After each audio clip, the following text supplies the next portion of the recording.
Hello there, very good evening and welcome to the News Tonight here on Sabha TV. I'm Tracy Shilshi and in the next 30 minutes I'll be getting you the day's top stories. So let's start with the headlines. 19 new ministers of state are inducted into the NDA cabinet. Prakash Javadekar is elevated to cabinet rank while 5 ministers holding Minister of State rank are dropped.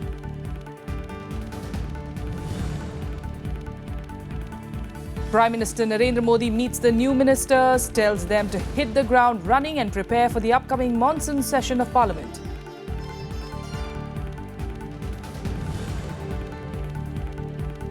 Union Cabinet approves short-term loans for farmers up to 3 lakh rupees at subsidized interest rate of 4%.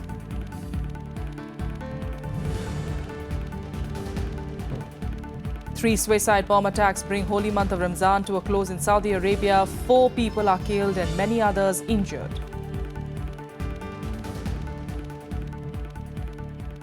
The top story of the day, Environment Minister Prakash Javadekar was the first to take oath in a crucial expansion of Prime Minister Narendra Modi's Council of Ministers on Tuesday morning. He has been promoted to cabinet rank. 19 new ministers were sworn in after him, while 5 ministers of state were dropped. New faces and fresh energy in the Modi government. In an exercise to introduce new talent into his 2-year-old government, Prime Minister Modi on Tuesday expanded his cabinet. 19 people with Minister of State rank made the grade. Prakash Javadekar, who held the MOS rank with independent charge, was elevated to cabinet rank. The new additions include P.P. Chaudhary, BJP MP from Pali; Subhash Ramrao Bhamre, BJP Lok Sabha MP from Dhule; M.J. Akbar, BJP Rajya Sabha MP from Madhya Pradesh; Arjun Ram Meghwal, BJP Lok Sabha MP from Bikaner; Anil Madhav Dave, BJP Rajya Sabha MP from Madhya Pradesh; Ramesh Chandappa, BJP Lok Sabha MP from Bijapur; Purushottam Rupala, BJP Rajya Sabha MP from Gujarat; Jaswant Singh Bhabhor, BJP MP from Dahod; Rajan Gohain, BJP Lok Sabha MP from Navgong; Mahendra Nath Pandey, BJP Lok Sabha MP from Chandauli; Fagan Singh Kulaste, BJP Lok Sabha MP from Mandala; Vijay Goel, BJP Rajya Sabha MP from Rajasthan; Anupriya Singh Patel, Apna Dal MP from Mirzapur; Mansukh Mandavia, BJP Rajya Sabha MP from Gujarat; C.R. Chaudhary, BJP MP from Nagaur; Ajay Tamta, BJP Lok Sabha MP from Almora; Ramdas Athavale, RPI Rajya Sabha MP from Maharashtra; Krishnaraj, BJP MP from Shahjahanpur; and S.S. Ahluwalia, BJP Lok Sabha MP from Darjeeling. Many of those who took oath expressed their happiness at being given new roles in the government. अब जब तक विभाग स्पष्ट नहीं होगा तब तक priorities कहना मुश्किल है, लेकिन मैं इतना कह सकता हूं कि प्रधानमंत्री जी जो अपेक्षा करेंगे उसको हम उनकी आकांक्षा, अपेक्षा, योजनाओं को पूरी ताकत और शिद्दत के साथ हम पूरा करने का प्रयत्न करेंगे। बाबा साहब अम्बेडकर जी पंडित जवाहरलाल नेहरू के मंत्रिमंडल में थे, उसके बाद रिपब्लिकन पार्टी को इतने गैप के बाद मंत्रिमंडल में स्थान मिला है, तो मुझे बहुत बड़ी खुशी है। भारत के तमाम अम्बेडकराइट लोगों में एक अच्छी खुशी है और हम सब लोग मिलकर मतलब मेरा जो भी मंत्रालय मुझे मिलेगा उस मंत्रालय का काम लोगों के लिए मैं करता रहूंगा, लोगों को जोड़ने का काम करूंगा, लोगों का विकास करने के लिए मैं कोशिश करूंगा। समय पे मुझे खुशी हो रही है कि नरेंद्र भाई जैसे विजनरी प्रधानमंत्री के नेतृत्व में हमें सेवा करने का मौका मिलेगा, काम करने का मौका मिलेगा। मोदी जी ने अपना मंत्रिसभा में अंतर्भुक्त कर लिया, ये मेरे लिए सबसे बड़ा खुशी का बात है और उनका नेतृत्व में मैं चाहता हूँ देश और असम और नॉर्थ ईस्ट के लिए कुछ सेवा बढ़ाऊं, यही मेरा मतलब मन का इच्छा है। 5 ministers holding Minister of State rank, who included Savarlal Jat, Ram Shankar Kateria, Mansukh Vasawa, Mohan Bhai Kunderia and Nihal Chand were dropped from the cabinet. In all, 4 MPs from Rajasthan, 3 each from Uttar Pradesh, Madhya Pradesh and Gujarat were made ministers in the second expansion of the Modi cabinet. Vishal Daya's report for Rajya Sabha TV. Well, opposition parties were muted in their response to the cabinet expansion. However, the Congress did say that Prime Minister Modi has utterly failed to address the issues of governance and delivery. जो मोदी सरकार का graph था 2014 में जब वो जीते थे, वो ग्राफ यहाँ था, तभी वो इतनी बहुमत में जीत कर आए थे। वो ग्राफ नीचे गिर चुका है। अब मंत्रिमंडल की शक्ल बदलें, लोगों के पोर्टफोलियोज बदलें, अपनी बातचीत करने का तरीका बदलें, अब वो ग्राफ दोबारा ऊपर नहीं जाने वाला। बीजेपी का विस्तार है ये। बात रही एनडीए की, मुझे लगता है कि अकाली दल को भी नहीं बुलाया, तेलुगु देशम को नहीं बुलाया, तो जो दुख उनका रहेगा वो शिवसेना का है। शिवसेना के मन में कोई दुख नहीं है। मैं सिर्फ ये सच बता रहा हूं कि एनडीए का अगर होता तो हम बात कर लेते। ये विस्तार बीजेपी का है। When Modi ji came to power, his famous quote was that minimum of government and maximum of governance. But now we find less of governance and more of government. So almost the quota is full. And instead of looking to the efficiency or the regional imbalance, it is focused on two aspects. One is the caste consideration, and another is the pre-election exercise. And shortly after the cabinet expansion, Prime Minister Narendra Modi today met the new ministers at his residence in Delhi. According to reports, the Prime Minister is believed to have asked them to stop celebrating and prepare for the monsoon session of Parliament. He's also asked them to visit their constituencies after the 15th of August. Expressing their gratitude to the Prime Minister for giving them an opportunity to serve the government, the new ministers promised to do their best. In fact, our correspondent Kriti Mishra spoke to some of them. Joining me is the newly inducted MOS, Mrs. Anupriya Patel. Welcome to Rajya Television, ma'am. This reshuffle, do you think it was more based on governance principle, or it was electoral-driven exercise? I think Modi ji always has governance in the center of his thought, and totally he has kept good governance in his mind while he, created his new cabinet. Ahead of the UP elections, do you think that Apna Dal would merge with the BJP? There is absolutely no possibility of Apna Dal merging with the BJP. How do you plan to quell internal dissent within your party? There is no internal dissent in my party. All my party workers are with me, and we've shown our strength in Jan Swabhiman rally. We think that Kurmi votes would get drifted given the fact that, Beni Prasad has joined Samajwadi Party? He's a tall leader. I have great regards for him. However, I think now people want that you must be with them in all times of struggle. Lastly, what would be your priorities? If I consider my state, if I think about my state, what bothers me the most is misgovernance by the Samajwadi Party and the erstwhile Bahujan Samaj Party. Thank you so much for talking to us. Thank you. I don't think it is late because I was performing my duty in different positions and different assignments were there to do. I was completing those. You've also headed the Joint Parliamentary Committee on Contentious Land Bill. Is there a possibility of reaching consensus?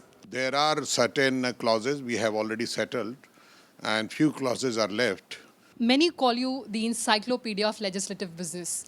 Do you think that your experience would come in handy in the floor management of the government? Certainly, I believe one thing, that whatever bills are coming, the legislations comes only to benefit the nation.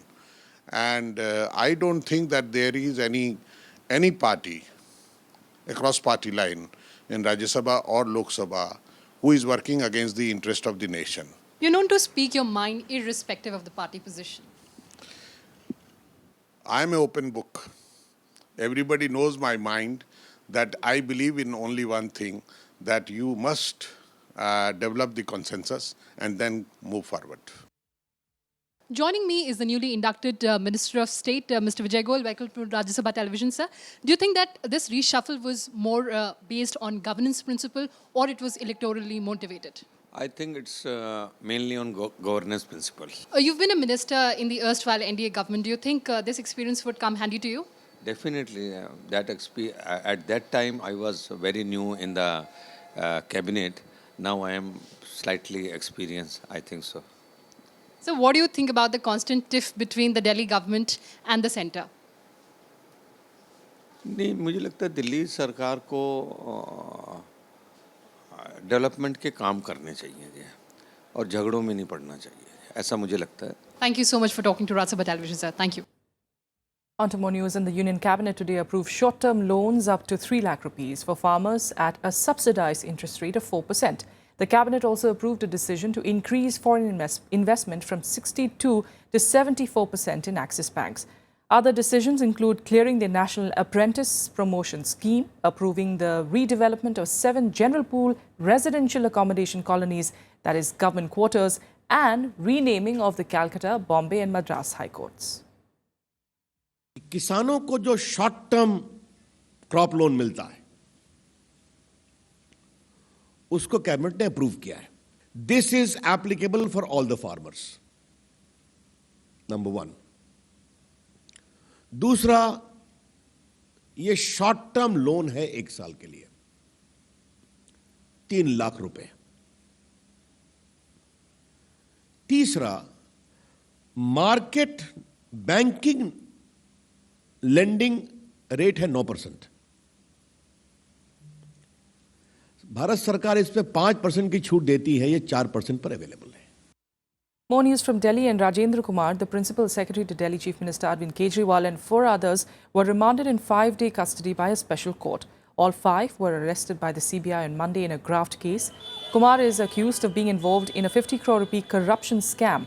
Documents seized by the CBI and raids conducted at his office in Delhi Secretariat last December indicate that Rajendra Kumar promoted a company, Endeavour System Private Limited, in 2007. He is alleged to have misused his official position to facilitate tenders worth 9.5 crore rupees to the company.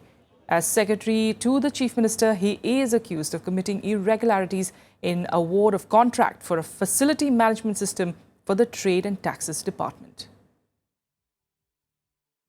Amid reports that Congress veteran Sheila Dikshit could be made the chief ministerial candidate in Uttar Pradesh, the former Delhi chief minister today asserted that she was ready to play any role that the party wanted to give her. Dikshit said that she was, quote-unquote, the daughter-in-law of Uttar Pradesh, and those credentials were enough to lead the Congress campaign in the politically crucial state. According to news reports, Congress party's election strategist Prashant Kishore is said to be in favour of a Brahmin candidate as the party's chief ministerial face in the UP elections, and is believed to have suggested Sheila Dikshit's name. मैं उत्तर प्रदेश की बहू हूँ. मेरी शादी उत्तर प्रदेश में हुई है. मेरी पैदाइश पंजाब में हुई. मेरा काफ़ी जीवन दिल्ली में गया, पढ़ाई वगैरह सब कुछ, लेकिन बहू मैं उत्तर प्रदेश की हूँ. तो मेरा ख्याल है एक बहू होना ही काफ़ी पर्याप्त होना चाहिए. Whatever I am asked to do, I shall do it.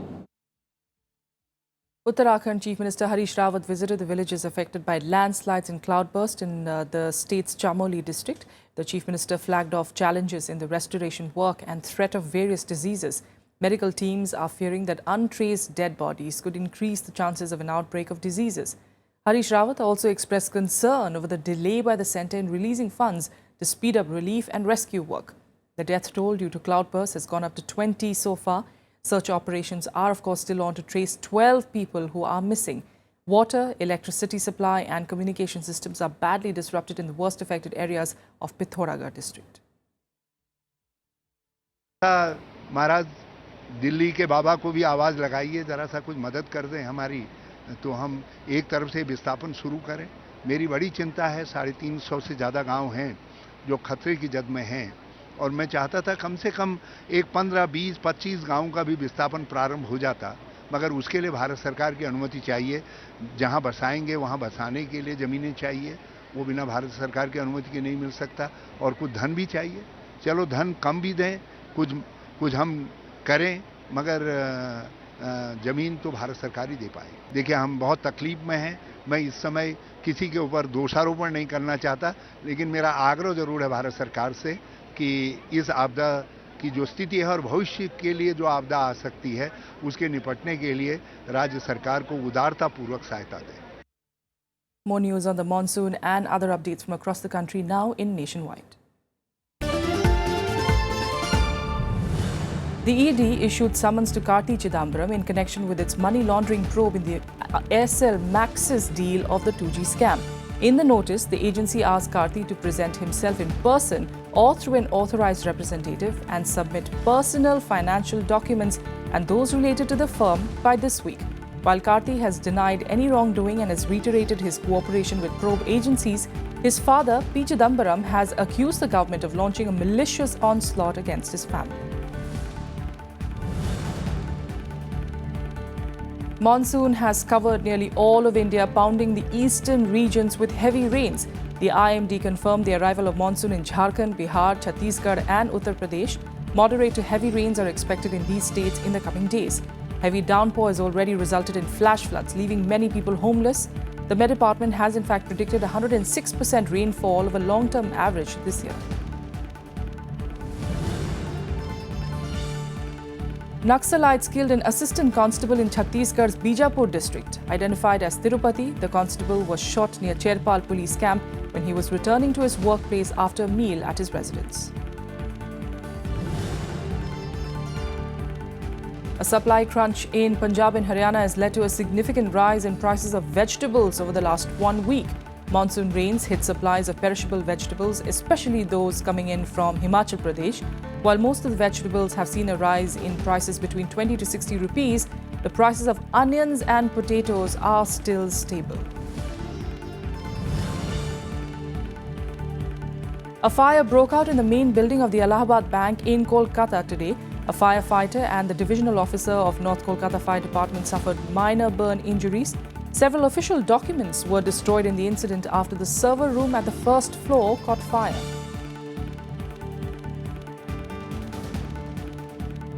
Without a quick break here, we'll be back with the international news in a bit. Stay with us.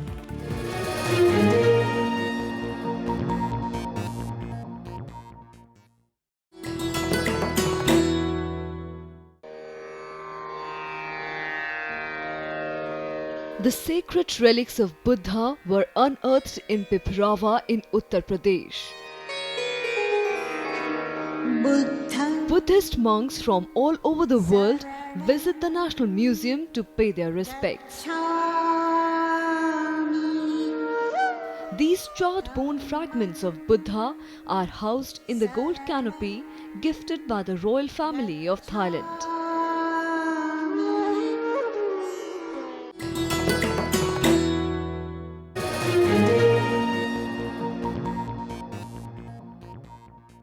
And now on to our big international focus. Just days after deadly terror attacks in Dhaka and Istanbul, suspected Islamic State suicide bombers struck Saudi Arabia.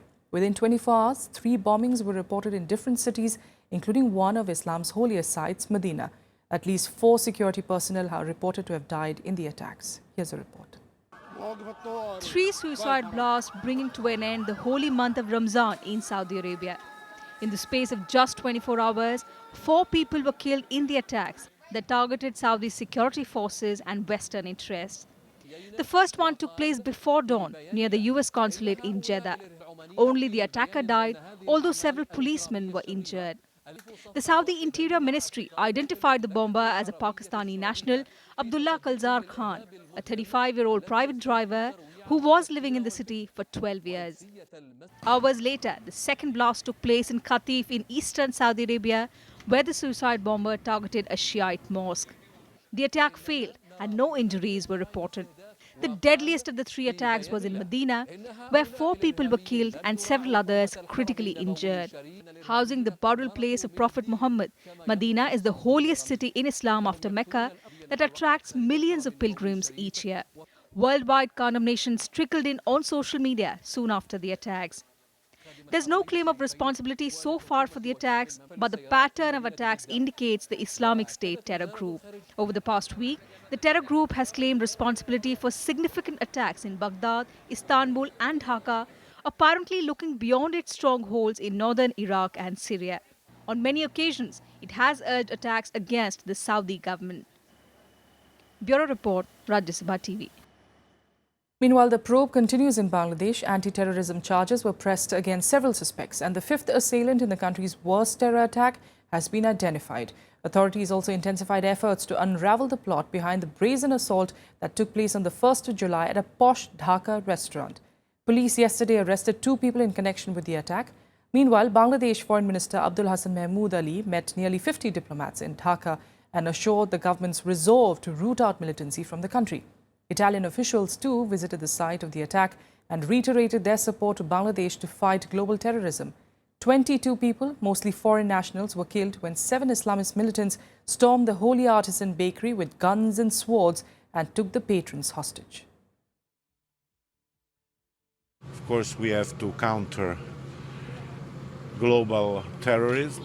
In order to counter global terrorism, we need global response, common response, in terms of cooperation of intelligence, cooperation of policies, and all what we need in order to continue to resist to this challenge. Over to Australia, where Prime Minister Malcolm Turnbull today said that he accepted full responsibility for the election campaign that left him on the brink of losing office. Turnbull defended his performance after widespread calls for his resignation. However, he maintained that he remained confident that he could get the seats necessary to form a majority government. Meanwhile, the counting of votes continues for the 2nd July election that still remains too close to call. Australia faces the prospect of a hung parliament if neither of the two main parties reaches the 76-seat quota. The Australian Broadcasting Corporation has called 68 seats for the ruling Liberal National Coalition, 67 for Labor and 10 seats in doubt. I want to make it quite clear that as Prime Minister and leader of the Liberal Party, I take full responsibility for our campaign. Absolutely full responsibility for the campaign. The Australian people have voted and we respect the result.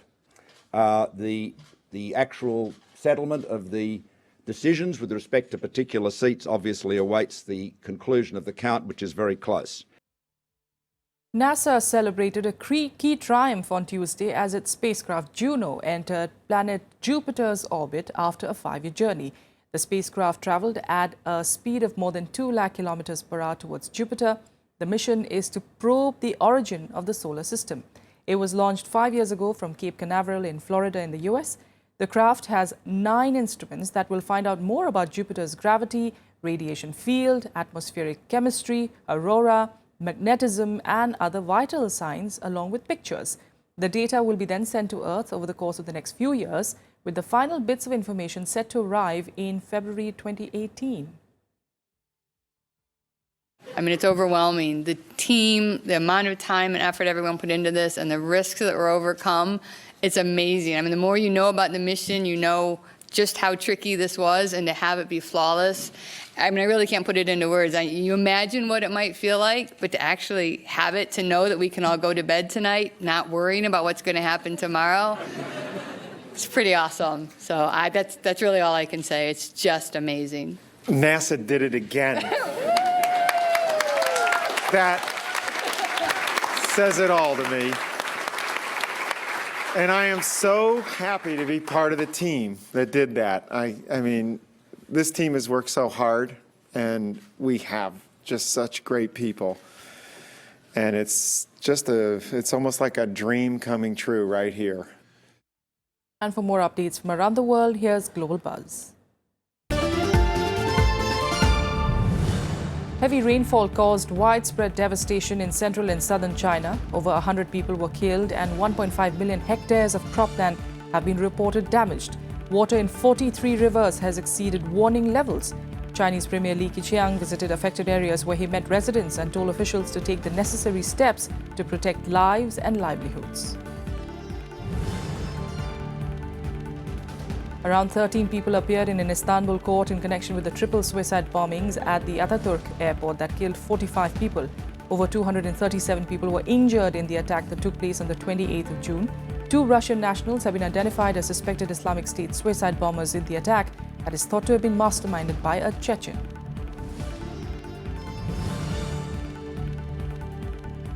China appreciated the support from the international community for its stance on the South China Sea issue. Earlier, China had claimed that Prague's arbitral tribunal had no authority to deliver a verdict on the South China Sea case. It also rejected any proposal or solutions offered by any third party. The verdict is due later in July. Sports now, and in Wimbledon, Venus Williams and Angelique Kerber advanced to the semi-finals of the championships today. 5-time champion Venus reached and claimed a straight sets win over Yaroslava Shvedova 7-6, 6-3.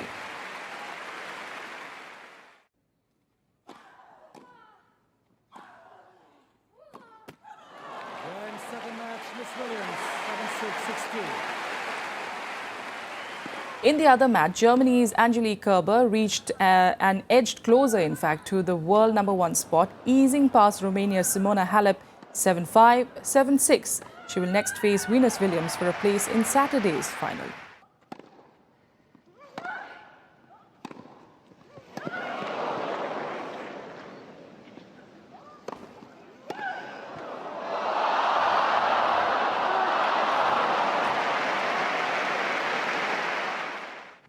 In the men's singles draw, Czech 10-seeded Thomas Berdych beat compatriot Jiří Veselý 4-6, 6-3, 7-6, 6-7, 6-3 to reach the quarterfinals. Berdych will now face France's Lucas Pouet on for a place in the semi-finals.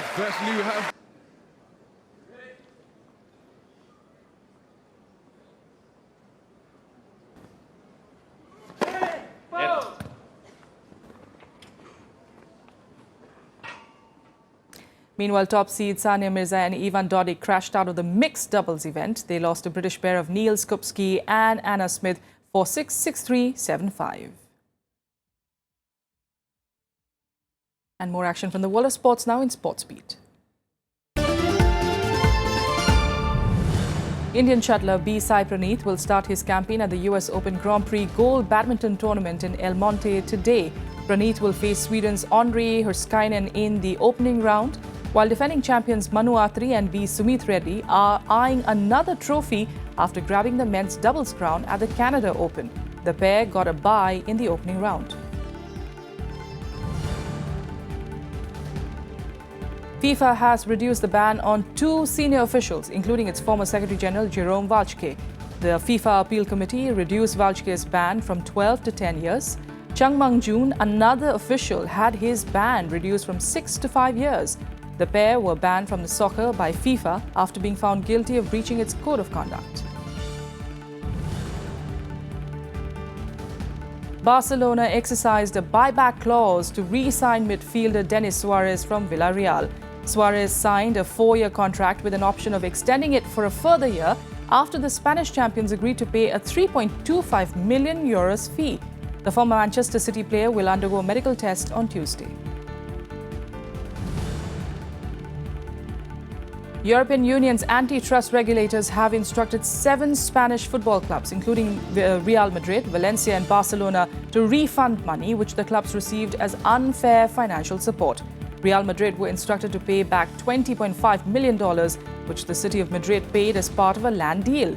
Real Madrid and Barcelona are among the world's richest clubs.